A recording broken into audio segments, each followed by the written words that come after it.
Welcome back to Gear Facts, friends. The Yamaha PSR-E363, a great keyboard, but now we have the Yamaha PSR-E373. What are the differences? What are the improvements? Let's find out. There are three differences that I've noticed within 10 seconds of turning them on. The first is the displays are a different color. That's obvious. The second is the difference in the feeling of the keypad. Greatly improved in the new 373. Also the sound.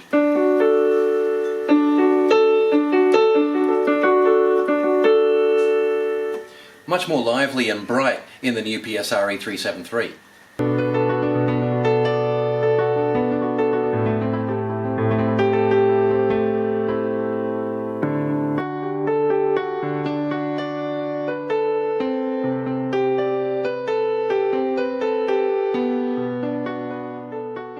Let's compare what's on the front panel. If you have a look at the left hand side here, it's all the same. Just zooming in on the list though, you'll see that we do have a few more rhythms to choose from.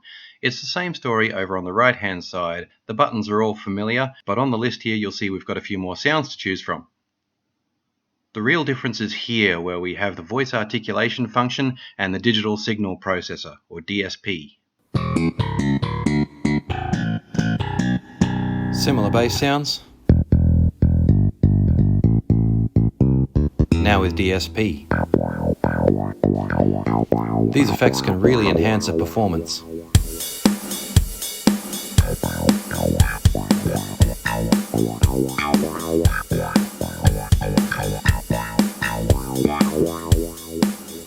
And this is voice articulation.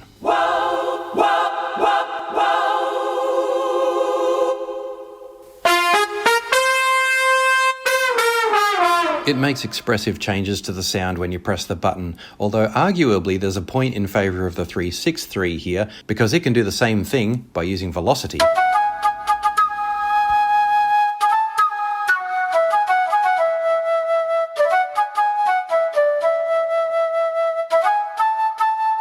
But for many sounds on the 373, it just gives vibrato.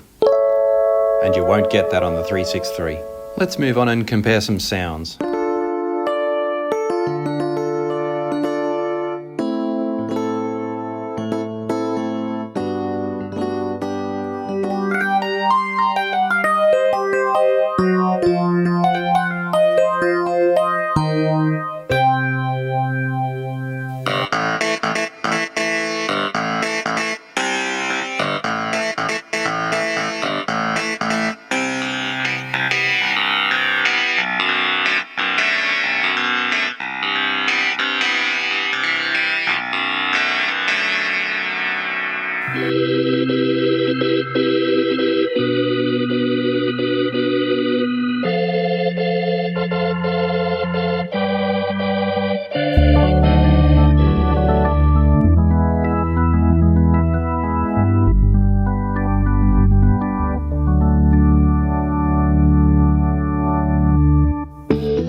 It's big sounds like this that really show off the DSP. Let's see what I can do with a simple guitar sound.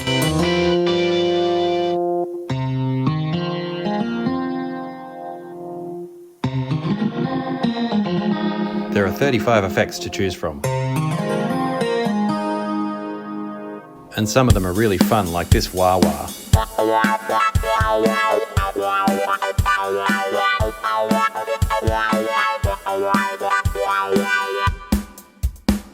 The effects on the 363 are just a few kinds of chorus and a few reverbs.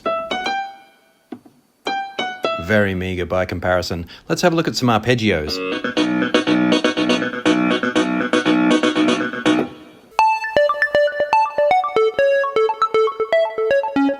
On the 373, the arpeggios are just more numerous and nicer. And you can also hear a soft delay effect on this one. Of course, the 363 isn't without its good sounds.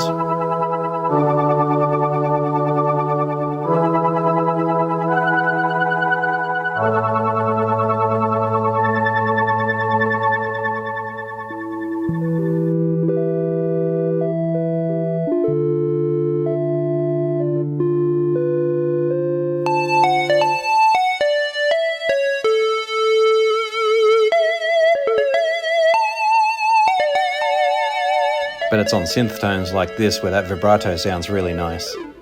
This one's called Poly's Synth Pad.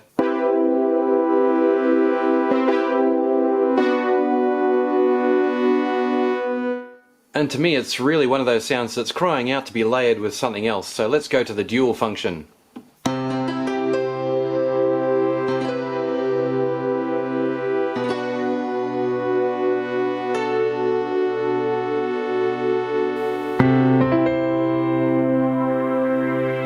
Both can layer sounds, but again it's just sweeter and richer on the 373.